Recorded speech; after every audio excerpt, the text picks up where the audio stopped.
সমুদ্রের তলদেশ থেকে ধরা কাঁকড়ার মাংসের দাম কেন হাজার হাজার টাকা? কাদামাখা জ্যান্ত কাঁকড়া কিভাবে ফ্যাক্টরিতে ঢুকে দামি এক্সপোর্ট ফুডে বদলে যায়? আজ শুনছি বিশ্বের অন্যতম আধুনিক ক্র্যাব মিট ফ্যাক্টরির ভেতরে। গল্পের শুরুটা হয় সমুদ্রের পাড়ে ফ্যাক্টরির নিজস্ব জেটিতে, যেখানে জাহাজ থেকে ক্রেন দিয়ে নামানো হচ্ছে হাজার হাজার জ্যান্ত কাঁকড়া। ফ্যাক্টরিতে ঢোকার মুখেই কাঁকড়াগুলোকে কনভেয়ার বেল্টে তুলে ওজন করা হয় এবং হাই প্রেশার পানির স্প্রে দিয়ে তাদের গায়ের সব কাদা ময়লা ধুয়ে একদম চকচকে করে ফেলা হয়।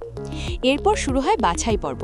কর্মীরা খুব দ্রুত হাতে চেক করেন কোনো কাঁকড়া মরা বা অসুস্থ কিনা, কারণ এক্সপোর্ট কোয়ালিটির জন্য শুধু জ্যান্ত কাঁকড়াই দরকার।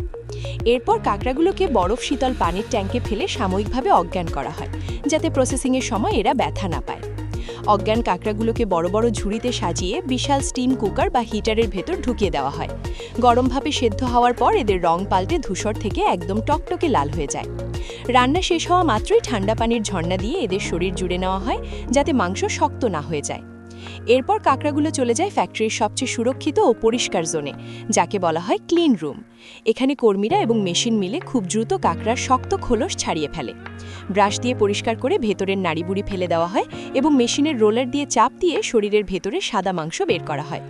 তবে কাঁকড়ার সবচেয়ে দামি অংশ হলো এর পায়ের মাংস বা জাম্বো, যা কর্মীরা খুব সাবধানে হাত দিয়ে বের করেন যাতে ভেঙে না যায়।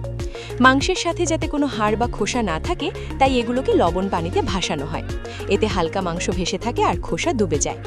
সবচেয়ে জাদুকরী দৃশ্য হলো ইউভি লাইট চেকিং। অন্ধকার ঘরে মাংসের ওপর বেগুনি আলো ফেলা হয়। এতে যদি কোনো ছোট হাড়ের টুকরো লুকিয়ে থাকে, তা জল করে ওঠে এবং কর্মীরা সহজেই সেটা সরিয়ে ফেলে। সবশেষে একদম নিখুঁত সাদা মাংসগুলোকে ডিজিটাল স্কেলে মেপে কৌটা বা প্লাস্টিকের বক্সে ভরা হয়।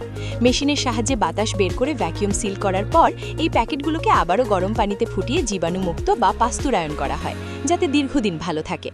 এরপর লেজার দিয়ে তারিখ বসিয়ে লেবেল লাগানো হয় এবং বড় বড় কার্টুনে ভরে পাঠানো হয় -18 ডিগ্রির বিশাল কোল্ড স্টোরেজে।